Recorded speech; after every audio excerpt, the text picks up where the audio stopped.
There was a time when a man's dignity meant everything, when a father would rather go without than admit to the world that he was struggling. Most people still respect that.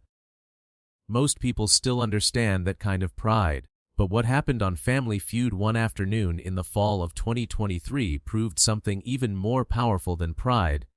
It proved that real strength is not about hiding your pain. It is about standing in front of everyone, telling the truth, and watching the world rise to meet you. Before we go any further, if this kind of story matters to you, if you believe that honest, hardworking people deserve to be seen, hit that like button right now and subscribe to this channel so you never miss a moment like the one you are about to watch. Steve Harvey has stood at the center of that Family Feud stage for over a decade. He has heard answers that made him laugh until he cried, answers that left him speechless, answers that stopped the whole room cold. But when a quiet, soft-spoken father from rural Georgia gave one single answer to one simple question, an answer that came out barely above a whisper, it stopped Steve Harvey mid-sentence. It stopped the audience. It stopped the entire production. And what Steve Harvey did next is why people are still talking about it today. Raymond Cole was 58 years old. He was not a man who took up a lot of space. Medium height, broad shoulders that had rounded slightly over the years, hands that were permanently rough from 4 decades of physical work. He wore a collared shirt he had clearly ironed himself, and his shoes were polished in the way men of his generation polish shoes. With care, as a matter of respect. Raymond had grown up in Valdosta, Georgia, the youngest of 6 children. His father had worked the same textile plant for 31 years. His mother cleaned houses on the weekends. Nobody in his family had ever been on television. The idea of standing under studio lights in Hollywood would have sounded like science fiction to any of them. But Raymond was there. And he was there because his daughter, Keisha, had put together the application. She had done it without telling him, actually, filled out the forms, submitted the video, and only told Raymond after they received the call back. He had looked at her for a long moment, and then said, "All right, I trust you." That was Raymond Cole in 4 words. I trust you. Raymond had spent 37 years working for a county road maintenance crew in Lowndes County. He drove the equipment, filled the potholes, cleared the debris after storms. He worked outside in the Georgia summer heat and the Georgia winter cold, 6 days a week for most of his adult life. He never once called in sick if he could help it. His supervisor said in an interview later that in 37 years, Raymond had missed 11 days of work, and 10 of those were when his wife passed away. His wife, Carol, had died of ovarian cancer 6 years before the Family Feud taping. She had been sick for 2 years before she passed.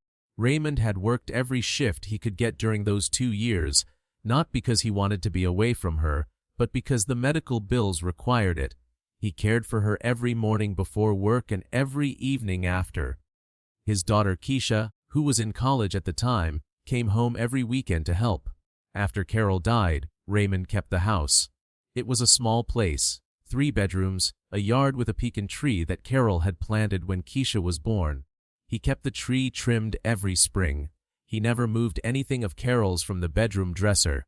He cooked his own meals, paid his own bills, and showed up to work every morning without complaint. What most people did not know, what Keisha herself did not fully know until much later, was that Raymond had been quietly drowning in debt for 3 years. The medical bills from Carol's illness had been substantial. Raymond had made payment arrangements with the hospital, had paid faithfully every month, but the interest and the medical collections had compounded in ways he had not been able to outrun on a county worker's salary. He had also helped Keisha with her college tuition, not with loans. Raymond did not fully trust loans. He had paid directly, a few $100s here, a few hundred there, whenever she called and said she was short. He never hesitated. He never mentioned it afterward. By the time he came to Family Feud, Raymond was behind on his mortgage by 4 months. He had not told Keisha. He had not told anyone. He got up every morning, ironed his shirt, polished his shoes, and went to work. That was the man who stepped onto the Family Feud stage. The Cole family team was 5 people: Raymond, his daughter Keisha, Keisha's husband Darnell, Raymond's sister Gloria, and Gloria's son Terrell. They were a warm, loud, funny family, the kind that fills a room with energy the moment they walk in. Gloria kept the group laughing through the warm-up. Darnell was competitive in the best possible way. Keisha was the organizer, the one with the strategy, the one who had studied the show. Raymond was quieter than the rest of them, but the family kept looking to him, checking his face, making sure he was okay, touching his shoulder when they passed him. It was clear, even to strangers watching in the audience, that this man was the center of gravity for his family. Everything orbited him, gently and with love. The Cole family played against the Morrow family from Charlotte, North Carolina, a lively, well-prepared group who gave them genuine competition in the early rounds. The audience loved both families, and the energy in the studio was high from the very first question. Raymond played the opening face-off. He stepped forward, placed his hand on the buzzer, and waited. Steve Harvey looked at him with that easy, warm smile, the smile that has a way of making even nervous people feel like they can breathe. The category was everyday life. The question was straightforward. Raymond buzzed in, gave his answer, and scored. The family rallied around him, clapping him on the back. He nodded, returned to his spot, and stood quietly while the round continued. Keisha played brilliantly in the second round. Darnell got a big answer that earned a genuine reaction from Steve. Gloria said something that made the whole studio laugh for a full 30 seconds. The Cole family was doing well, more than well. They were winning. They advanced through the main game with energy and heart, and as the rounds progressed, the audience had clearly adopted them. It happened during a bonus round exchange, a lighter category meant to keep the energy up between the main game sets. Steve Harvey was working through the board with Raymond, doing the kind of casual back and forth that Steve does better than anyone in television, finding out who a person is just by talking to them for 60 seconds. Steve asked Raymond, almost in passing, "So Raymond, what do you do to treat yourself? What do you do when you want to do something nice for yourself?"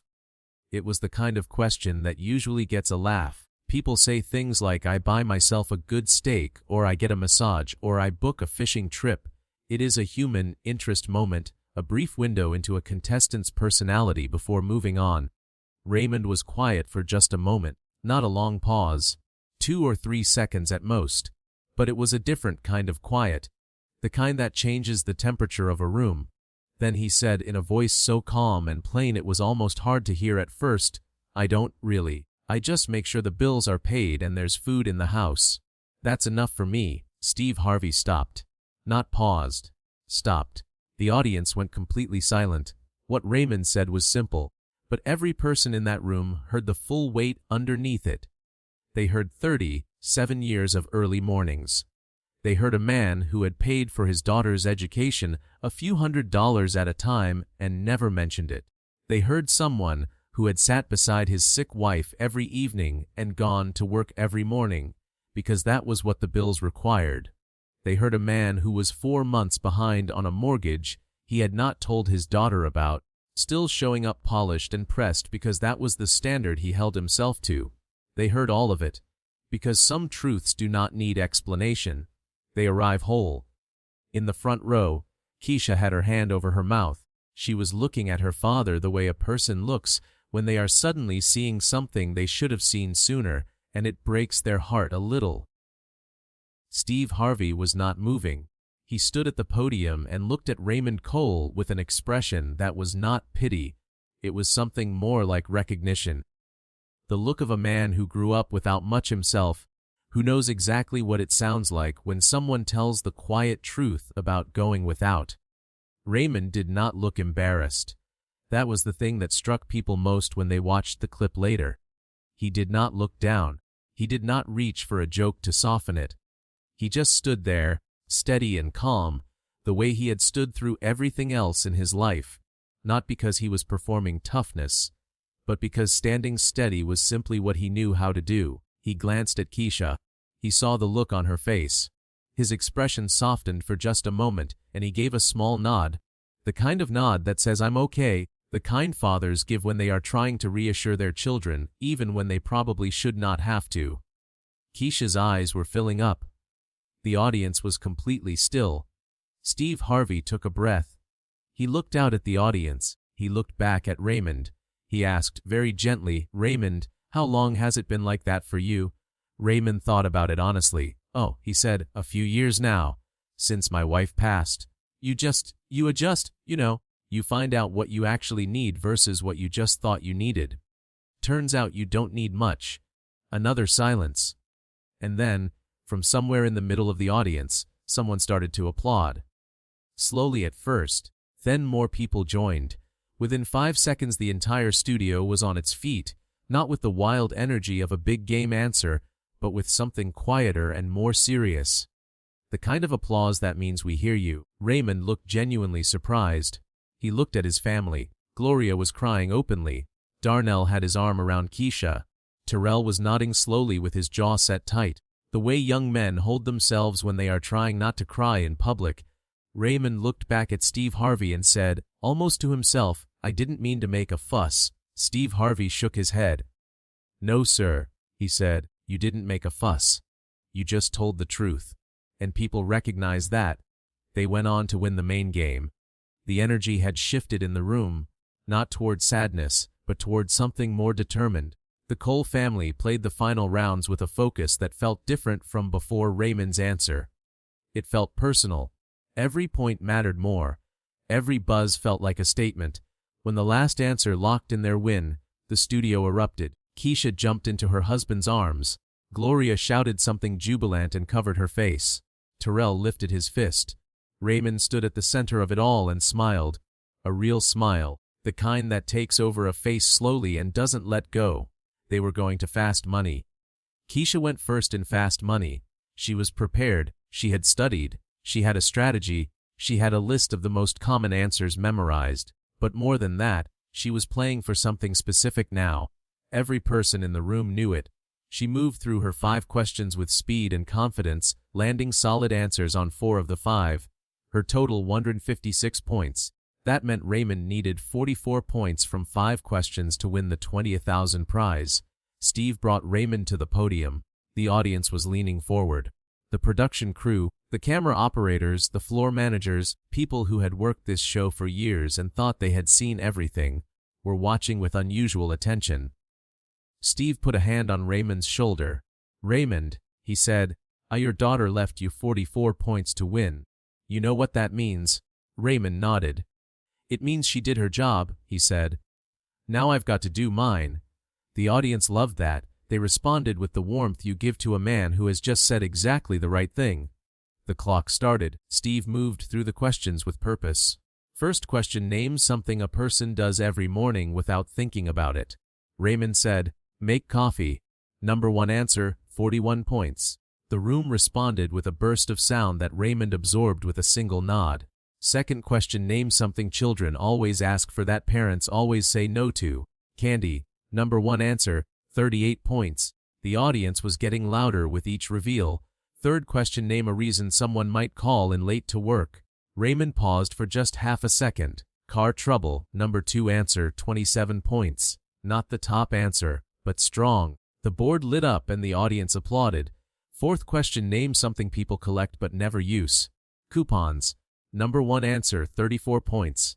Steve Harvey let out a laugh that came from somewhere real. Fifth question, final question: name something a good neighbor does. Raymond did not hesitate for even a moment. He said, "Checks on you." The room went quiet the way it goes quiet just before something important happens. Survey said. Number 1 answer, 44 points. The studio exploded. The celebration was immediate and full. The Cole family on stage embracing, Keisha crying into her father's shoulder, Gloria with both hands in the air. Raymond stood in the middle of all of it, still steady, still calm, but holding his daughter tight with his eyes closed. Steve Harvey let the moment breathe. He waited until the family had their time. Then he walked to the center of the stage and raised his hand, not to quiet the applause, but to join it, and to add something to it. "Ladies and gentlemen," Steve said, his voice carrying across the room, "Raymond Cole just answered 5 questions and won his family or 20 zalozen. But I want to tell you something. That is not the most important thing that happened here today." The room settled. "What happened here today?"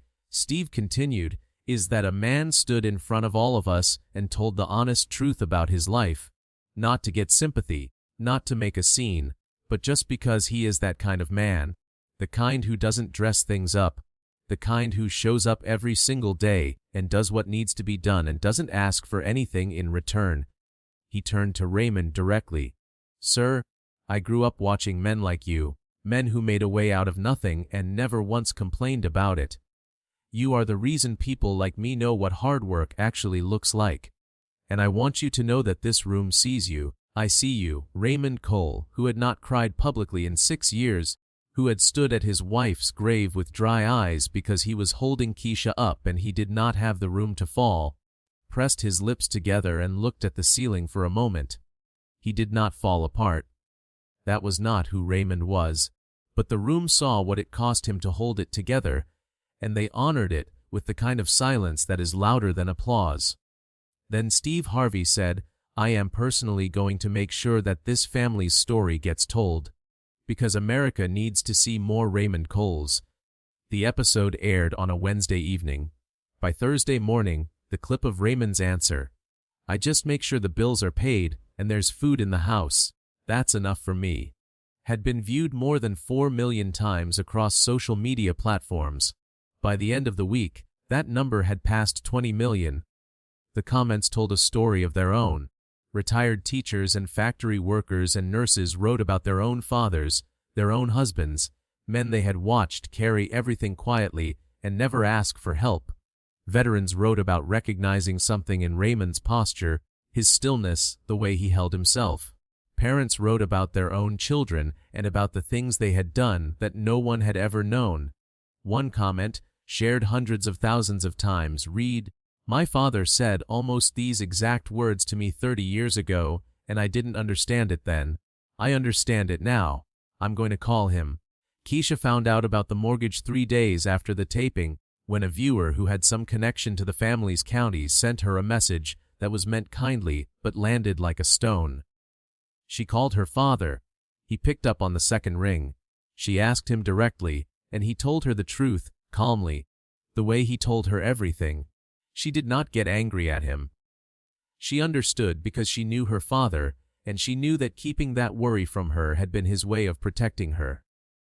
But she also knew it had to be handled. The $20,000 from Family Feud covered the back mortgage payments with money to spare. But beyond that, the visibility of the episode had drawn attention. A local credit union reached out to help Raymond refinance at a lower rate. A community organization in Valdosta that helped working families with financial planning contacted Keisha and offered pro bono services. Within 60 days of the airing, Raymond's financial situation had stabilized in ways that would have taken him years to achieve alone. Steve Harvey kept the promise he made on stage.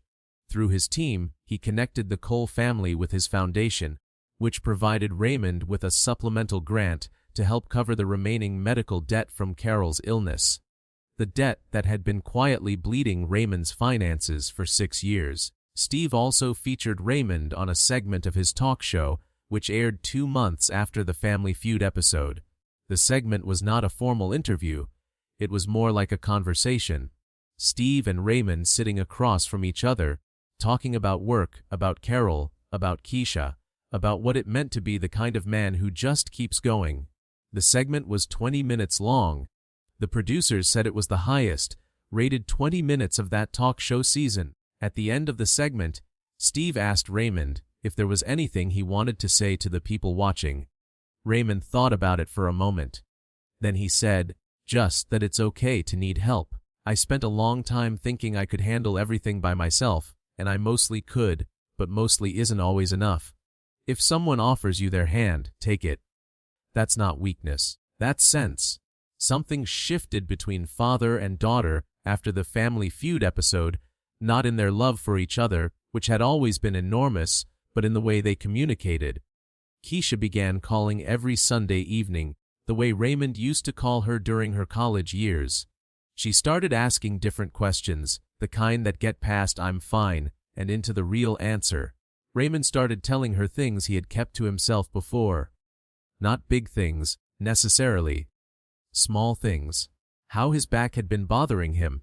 how he had run into an old friend from Carol's church, how he had gone out to the pecan tree that morning, and it was looking healthy this year. It was the kind of closeness that sometimes only arrives after a crisis, and they both knew to be grateful for it. The phrase "checks on you." Raymond's final fast money answer, the one that completed his winning round, became something larger than anyone expected. It was quoted in newspaper columns about community and loneliness. It was used by a sociology professor as the opening line of a lecture on what holds neighborhoods together. A non-profit organization that ran volunteer programs for isolated elderly people adopted it informally as a kind of motto. When reporters asked Raymond about it, he seemed slightly baffled by the attention. "That's just what a good neighbor does," he said. "My neighbor Miss Ruth checked on me every day for the first year after Carol died. She didn't make a big deal of it. She'd just knock and say she made extra cornbread. I knew what she was really doing, I knew. And it mattered more than I ever told her." He paused. Then he added, "I should have told her. She passed 2 years ago. I should have told her while I had the chance." 1 year after the Family Feud taping, Raymond Cole retired from the county road crew. 2 years earlier than he had originally planned, made possible by the financial changes that had followed the episode. He did not stop working. He began volunteering 3 days a week with a program that maintained parks and public green spaces in Valdosta, doing the same kind of outdoor work he had done his whole career, but without the pressure of needing the paycheck. He said in an interview that he liked the work better that way. "When you don't need it to survive, you can actually enjoy it," he said. "I never knew that before." Keisha and Darnell bought a house 12 minutes from Raymond's. On Sunday afternoons, the whole family gathered for dinner. Raymond cooked, which surprised everyone because Carol had always been the cook, but it turned out Raymond had been watching her for 30 years and retained more than anyone knew. Keisha said his cornbread was almost as good as Miss Ruth's. Raymond said almost was fine by him. In a long-form interview published 8 months after the episode, Steve Harvey was asked which Family Feud moment from his tenure had stayed with him the most.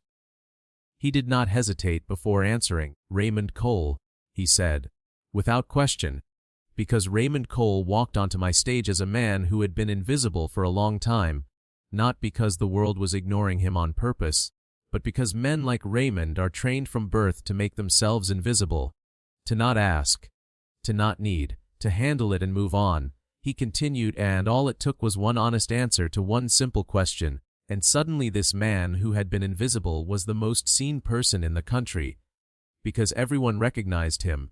Everyone had a Raymond in their life, or was a Raymond, or was trying to become one, and what I hope people took from that moment is that the Raymonds in your life deserve to be seen while they are still here, not after. While they are still here. 3 years after the taping, Raymond's story is still shared regularly on social media, not the game show clip, necessarily, but the larger story. It appears in discussions about caregiving, financial hardship, male vulnerability, the American working class, and the simple question of how we treat the people around us who carry things quietly. It has become something that is genuinely hard to categorize. Not quite a viral moment, not quite a news story, but a reference point, a shared touchstone for people who want to say something about dignity and sacrifice without having to build the argument from scratch. Raymond himself does not spend much time thinking about any of that. He tends to the pecan tree Carol planted. He makes cornbread on Sundays. He checks on his neighbors. He has always done that last part. He will tell you it is nothing. But by now, you know better. Raymond Cole did not walk onto that stage to become a symbol of anything. He walked onto that stage in a pressed shirt and polished shoes, the way he had walked into every room for 58 years, because that was the standard he set for himself, and he saw no reason to lower it. He gave an honest answer to a simple question, and the world stopped. Because in the middle of all the noise and performance and manufactured drama of modern life, a quiet man from Georgia told the plain truth about going without, and it turned out that millions of people were waiting to hear exactly that. There is a Raymond Cole in most of our lives, a parent, a grandparent, a neighbor, someone who has been carrying things silently for years and would never think to ask for recognition. This story is a reminder to find them, to ask them how they are and actually wait for the real answer, to tell them what they mean to you while you still have the chance. If this story moved you, if it reminded you of someone, please share it. Let it reach someone who needs to hear it today. And if you are new here, please like this video and subscribe to this channel. Real stories about real people, the kind of dignity and courage you just witnessed, are what this channel is built on. There are more of them waiting for you every week. Hit subscribe so you never miss one. Because the Raymond Coles of this world deserve an audience. And now you can help make sure they get one.